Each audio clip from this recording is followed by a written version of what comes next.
আজ আমরা যে বিষয়টা নিয়ে গভীরে ডুব দিচ্ছি সেটা হলো ভারতের প্রথম বাংলা রক ব্যান্ড মহিনের ঘোড়াগুলি। হ্যাঁ, আমাদের হাতে কিছু তথ্য, কিছু পুরনো লেখা আছে।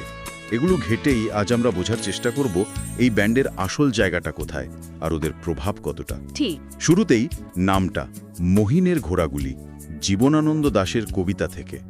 নামটাতেই তো একটা অন্যরকম ব্যাপার আছে, তাই না? একদম। আর শুধু নামেই না, ওদের কাজেও। সময়টা ধরুন 1975, কলকাতা।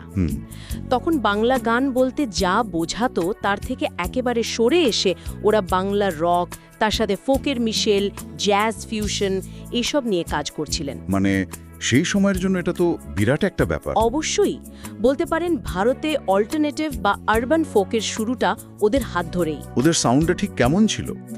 মানে একদিকে বব ডিলান, ওয়েস্টার্ন রকের প্রভাব। হ্যাঁ, সেই প্রভাব তো ছিলই, বিটলস, ডিলান। আবার তার সাথে একদম বাংলা নিজস্ব লোকগান, বাউল সুর, এই যে মেশানোটা, তা আবার শুধু রকও না। এটা মহিনের ঘোড়াগুলির নিজস্ব একটা ভাষা। একদম। গৌতম চট্টোপাধ্যায় আর তার সঙ্গীদের একেবারে নিজস্ব একটা জগৎ। আর ইন্টারেস্টিং ব্যাপার হলো ব্যান্ডের বেশিরভাগ সদস্যই কিন্তু প্রথাগত সঙ্গীত শিল্পী ছিলেন না। তাই নাকি? হ্যাঁ, কেউ হয়তো ছবি আঁকতেন, কেউ ইঞ্জিনিয়ার, কেউ হয়তো এমনি চিন্তা ভাবনা করতেন। আচ্ছা। গৌতম চট্টোপাধ্যায় নিজে, মানে উনিই তো ছিলেন মূল লোকটা। গাইছেন, লিখছেন, সুর করছেন, গিটার বাজাচ্ছেন, সব। এই যে প্রফেশনাল সিঙ্গার না হওয়াটা, এটা কি ওদের গানকে কোনোভাবে সাহায্য করেছিল? মানে হয়তো আরও এক্সপেরিমেন্টাল হতে? খুব সম্ভবত। কারণ দেখুন, পেশাদার হলে একটা বাজারের চাপ থাকে, লোকে কি চাইছে সেটা ভাবতে হয়। ঠিক। ওদের হয়তো সেই চাপটা ছিল না, তাই অনেক বেশি স্বাধীনতা নিয়ে কাজ করতে পেরেছেন। নিজেদের দর্শন, নিজেদের ভাবনা, সেগুলো গানে তুলে আনতে পেরেছেন। অ্যালবামগুলোর নাম শুনলেই সেটা বোঝা যায়। সংবিঘ্ন পাখিকুল ও কলকাতা বিষয়ক, অজানা উড়ন্ত বস্তু বা অ-উ-ব। হ্যাঁ, দৃশ্যমান মহিনের ঘোড়াগুলি, এগুলো তো শুধু নাম নয়, এক একটা ভাবনা। আর গানগুলো পৃথিবী, ভালোবাসি জ্যোৎস্নায়, ঘরে ফেরার গান, সুদিনামা, প্রত্যেকটা গান যেন একটা গল্প বলছে বা একটা গভীর চিন্তা। অ্যালবামের কভারগুলোও তো খুব অন্যরকম ছিল, হাতে আঁকা। হ্যাঁ, খুব শৈল্পিক, গানের কথার সঙ্গে ভাবের সঙ্গে মিলিয়ে। গানের কথায় যদি আসি, কি নিয়ে বলতেন ওরা? দেখুন, সমসাময়িক কলকাতার জীবন, শহরের একাকিত্ব, মানুষের বিচ্ছিন্নতা, সামাজিক অস্থিরতা নিয়েও বলতেন। হয়তো সরাসরি রাজনৈতিক কথা নয়, কিন্তু একটা ইঙ্গিত থাকতো। পরিবেশ নিয়েও ভেবেছেন। প্রেম, হারানো, এই বিষয়গুলো? হ্যাঁ, সেগুলোও এসেছে, কিন্তু একটু অন্যভাবে। মানে ধরুন, ভালোবাসি জ্যোৎস্নায়, এটা শুধু প্রেমের গান তো নয়। না, এর মধ্যে একটা বিষণ্ণতা আছে, রাতের কলকাতার ছবি আছে। ঠিক, একটা দার্শনিক ছোঁয়া। ওরা আসলে প্রশ্ন তুলতেন প্রচলিত গান, সংস্কৃতি, সামাজিক রীতি, এগুলোর বিরুদ্ধে। কিন্তু গাইতেন কোথায়? বড় মঞ্চে তো ওদের দেখা যেত না তেমন।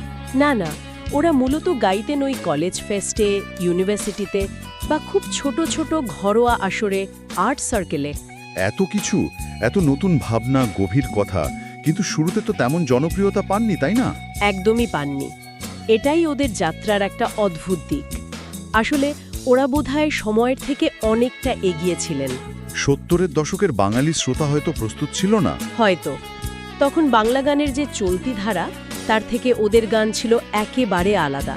কথা, সুর, পরিবেশনা, সব দিক থেকে। কিন্তু পরে তো ছবিটা বদলালো। হ্যাঁ, সময় তো লাগে। পরে ধরুন 90-এর দশক থেকে বা তারও পরে নতুন প্রজন্মের কাছে ওদের গান পৌঁছতে শুরু করলো।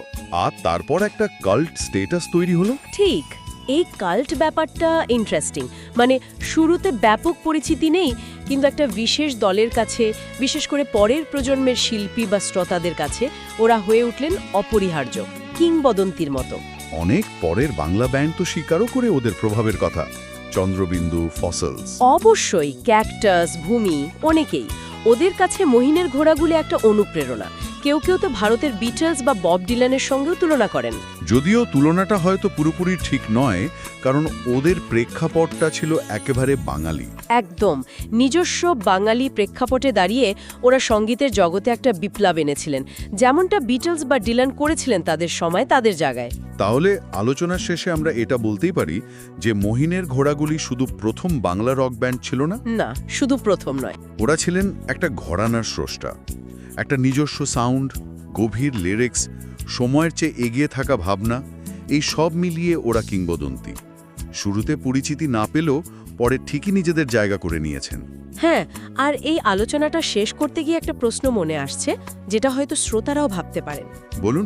এই যে মহিনের ঘোড়াগুলির যাত্রা, মানে শুরুতে পরিচিতির অভাব কিন্তু পরে অপরিহার্য হয়ে ওঠা, এটা শৈল্পিক নতুনত্ব বা র্যাডিক্যাল ভাবনা, সমাজে গৃহীত হওয়ার প্রক্রিয়াটা নিয়ে কি বলে?